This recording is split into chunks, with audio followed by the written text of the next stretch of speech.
Chapter 3. Odette. Siegfried left, and Odile went inside the castle. Odette, the wizard's evil daughter, was behind a tree. When she saw Odile talking to the prince, she was jealous. She wanted to go to the ball, and what was more, she wanted to marry the prince. She didn't like Odile because she was so beautiful and kind. But the wizard loved her, so Odette couldn't do anything to hurt her, until now.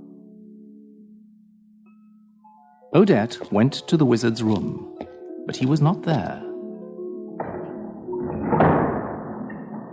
The room looked like a museum.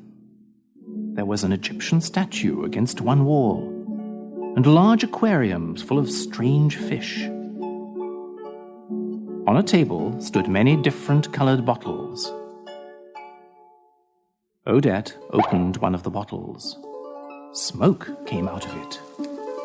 It smelled of burning wood. The magic owl flew into the open window, unseen by Odette, and changed back into the wizard. Do you like the smell? Oh, Father, you scared me. You wouldn't be afraid if you were not in my room when I wasn't here. I know, Father, but I have something very important to tell you. It's about Odile. The wizard opened his eyes wide.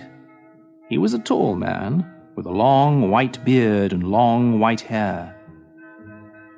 He wore a big black hat and a long black robe with stars on it. Tell me what you know. First, you must promise to do something for me. What is it? I can't tell you now. First, I must tell you about Odile. Then I will ask for something. Will you do it? Tell me before I turn you into a frog. The wizard was very much in love with Odile. He would change his daughter into a frog because he wanted to know about Odile. Today, I saw Odile talking to Prince Siegfried. The prince asked Odile to go to the royal ball tonight. He wants to marry her and free her from your evil powers. The wizard turned in a circle and pointed his hand at the floor. Fire came from his fingers and hit the floor.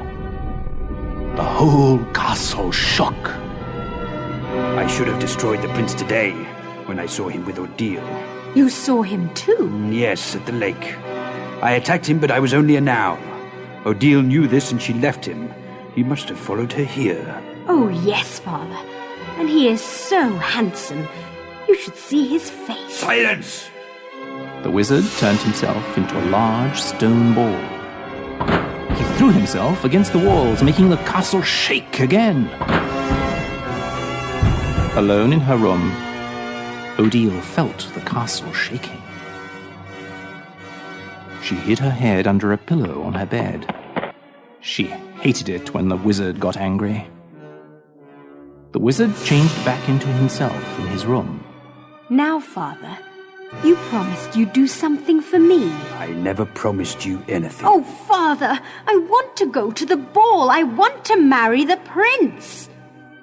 The wizard angrily raised his hand again. Then he thought of something. Slowly, he lowered his hand. You would like to go to the ball, wouldn't you? Oh, yes, Father. And you would like to marry the prince? Yes, I would.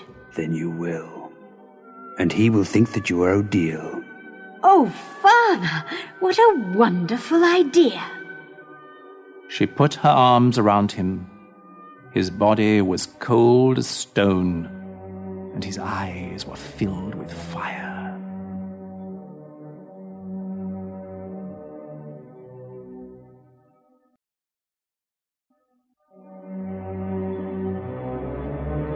Chapter 4. A Bird in a Cage. Odile's room was at the top of the castle tower. Rockford had put her there after he had taken her from her parents. She was the most beautiful princess in the land, and her parents were good and kind. Rochford had asked her father if he could marry Odile. We must ask my daughter what she thinks. Odile was brought to the wizard. Princess Odile. Odile, this man has asked to marry you. He says she is very rich and that he will make you the happiest princess in the world. What do you think? Odile looked into the wizard's eyes. Do you promise to love me forever with all your heart? Will you love me so much that you will not think of what you want, even if it hurts you to do this? The look in her eyes and her questions made Rochford uncomfortable. Why do you ask me such questions? I told your father I could give you everything you could want. The princess smiled and turned her head away. I'm sorry, father, but I will not marry this man. He does not know what love is. They did not know then that he was a wizard. Rochford had looked like a prince. He wore beautiful clothes and looked very handsome. But when he heard what Odile said to her father, his face began to change. It became old and ugly.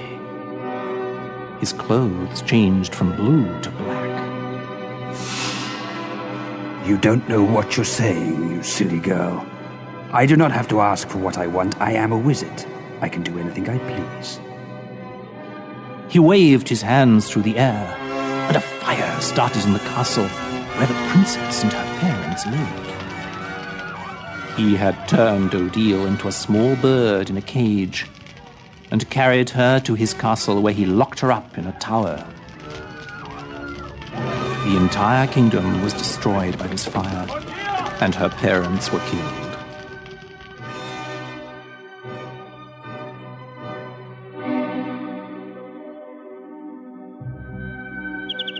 There was a real bird in a cage in Odile's room at the wizard's castle.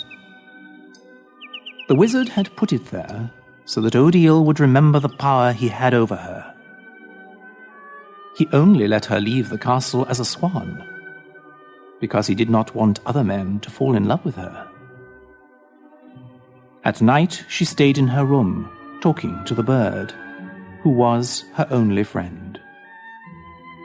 She called the bird Patrice, because it was her mother's name.